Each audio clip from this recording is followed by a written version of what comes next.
네, 오늘 건강 좋은 날 주제는 한방으로 알아보는 화병의 주요 질환입니다. 최근 코로나19가 들어서게 되면서 여러 가지 우울증도 호소하는 분들도 많으시고 이제 이걸 넘어서서 불안감을 노출하는 분들도 정말 많으신데요. 이 화병에 대해서 이 시간 통해서 답답함을 확 풀어드리는 시간 제가 준비했습니다. 네, 먼저 오늘 도움 말씀 주실 분 소개해드리겠습니다. 송영길 한의사 나오셨습니다. 안녕하세요. 네, 안녕하세요. 한의사 송영길입니다. 네, 지금 상황에서 가장 주제를 잘 잡은 게 아닌가 싶은데 이 화병이 세계보건기구 진단분류법에도 포함이 돼 있는 질환이라고 하더라고요. 그렇다면 오늘 선생님 나오셨으니까 한방에서는 이 화병에 대해서 어떻게 보고 있습니까? 네, 화병이랑 화가 나는 병이 맞습니다. 하지만 화를 내서 화가 나는 게 아니라 어떤 화를 참고 견뎌서 그 화를 배출하지 못해서 나는 게 이제 화병이라고 하는데요. 참고 견디는 그리고 마음이 여리고 굉장히 심성이 고운 분들이 대부분입니다. 예전에는 시부모의 갈등 그리고 남편과의 갈등 그리고 형제 자매 등의 어떤 가족 간의 문제가 화병의 원인이었지만 현대사회에서는 바쁘게 돌아가고 경쟁 사회이다 보니까 언제나 항상 마음이 긴장과 불안의 연속입니다. 그래서 분노를 조절하지 못하는 분노 조절 장애와 함께 분노를 참고 견뎌야 하는 이 화병의 어떤 시대라고 할 수 있겠습니다. 네, 이 화병은 정말 개인이 살아가는 환경과 많은 연관이 있다고 하는데요. 왜 화병이 발생하는지 또 그로 인해 발생할 수 있는 질환은 어떤 건지도 궁금해요. 네, 화병의 원인은 주로 만성 스트레스와 연관이 있습니다. 남편과의 갈등, 아까 부부의 어떤 갈등, 그리고 금전적인 문제, 특히 사랑하는 가족의 죽음, 그리고 특히 자신의 건강상의 문제 등이 이루 말할 수 없는 누군가에게 표현하지 못하는 이런 마음의 병이 원인이 되는데요. 실질적으로 이 화병과 동반되는 어떤 이 현대판 화병은 저희 아래와 같습니다. 저 그림에서 보시는 바와 같이 어떤 신경정신과적인 문제, 불면증, 우울증, 불안장애, 공황장애, 그리고 소화기의 문제, 역류성 식도염, 과민성 대장증후군, 그리고 근골격계의 만성 통증, 섬유 근통, 그리고 류마티스, 그리고 뇌신경계의 머리가 아프고 어지럽고 이명이 소리가 나는 내분비계의 갑상선의 기능 저하증, 항진증, 그리고 당뇨까지 화병으로 인해서 발생되는 이 주요 질환이 되겠고요. 오늘은 이 화병과 만성 통증, 그리고 불면증, 공황장애에 대해서 알아보도록 하겠습니다.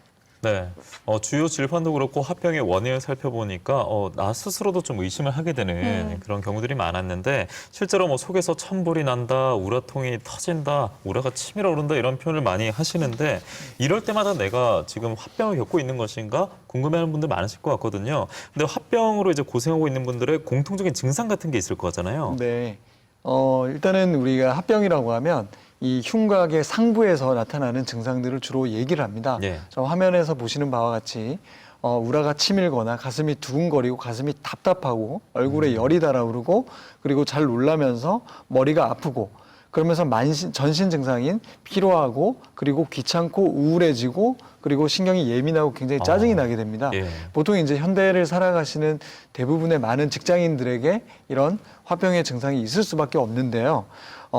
그와 함께 좀 주요적으로 심리적인 불안과 우울을 잘 느끼는 분, 네. 그리고 소장에 문제가 있는 경우가 많습니다. 소장 내 세균 과잉 증식증이라고 하는 어떤 그런 이 소장의 문제를 동반하는 경우가 많고요. 그리고 실질적으로 이 긴장도가 높다 보니까 이를 악무는 습관을 가지고 계십니다. 그로 인해서 이 턱이 틀어지고 축추가 이제 불균형이 생기면서 요통, 두통, 경추통이라고 하는 만성 통증을 유발하는 경우가 또 있습니다. 네, 지금부터 화병으로 인한 주요 질환들을 하나씩 짚어볼 텐데요. 먼저 만성 통증 짚어보겠습니다. 화병과 만성 통증 어떤 관련이 있을까요?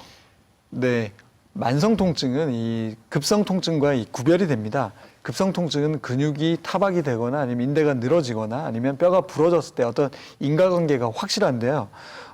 하지만 만성 통증은 좀 다릅니다. 특히 발생 시점이 3개월 이상이 되어야 되고 그리고 인과관계가 대부분의 환자분들은 내가 어떤 이 유발 원인의 사건이 있다고 얘기를 하시지만 네. 치료를 하다 보면 꼭 그렇게 조직의 병변이 원인이 되는 경우가 없고요. 예. 실질적으로 마음으로부터 오는 경우가 많습니다. 그래서 뇌에 이제 영향을 미치게 되는데 퇴행성 뇌신경계의 병변을 같이 동반하게 됩니다. 특히 대뇌에서 어떤 이 마음의 신호들을 붙들어매고 놓지 않는 그런 되게 특이한 이 증상을 만성 통증으로 유발하게 되는데요. 그만큼 만성 통증의 본질은 마음에 있다고 볼 수 있습니다. 네, 흔히 뭐 가장 무서운 병이 마음의 병이다 이런 표현 많이 하는데 앞서 만성 통증이라고 하셨어요. 뭐 특정 부위가 아니라 전신에서 나타날 수 있다 이런 말씀해 주시는 것 같은데 그렇다면 이제 저희가 주제가 화병이니까 화병으로 발생한 이 통증은 어떤 증상들이 있을까요? 네. 통증이지만 아까 화병의 증상과 같이 가슴이 답답하고 열이 달아오르고 어떤 잠이 잘 안 오는 증상뿐만 아니라 네네. 전신 증상, 즉 입맛이 없고 기운이 떨어지고 심적으로 많이 다운돼 있는 이런 통증과 함께 전신 증상을 같이 가지고 오게 됩니다. 보통 이제 환자분들은 디스크다 아니면 퇴행성 관절염이다, 협착증이다, 족저근막염, 오십견, 손목 터널 증후군 등으로 진단을 받게 되지만 실질적으로 그 통증과 함께 나타나는 이 증상들이 있습니다. 그래서 약물이나 아니면 주사, 물리치료로는 해소가 안 되는 경우가 많거든요. 예. 그럴 때 이제 화병으로 인한 만성 통증이라고 진단을 내리고 심리적인 부분을 해소했을 때 훨씬 나은 치료를 보이고 있습니다. 네, 이 화병으로 인한 만성 통증은 잘 낫지 않거나 또 다른 여러 신체 기관들로 옮겨간다 이런 말을 들은 적이 있는데 실제로 어떤 편인가요?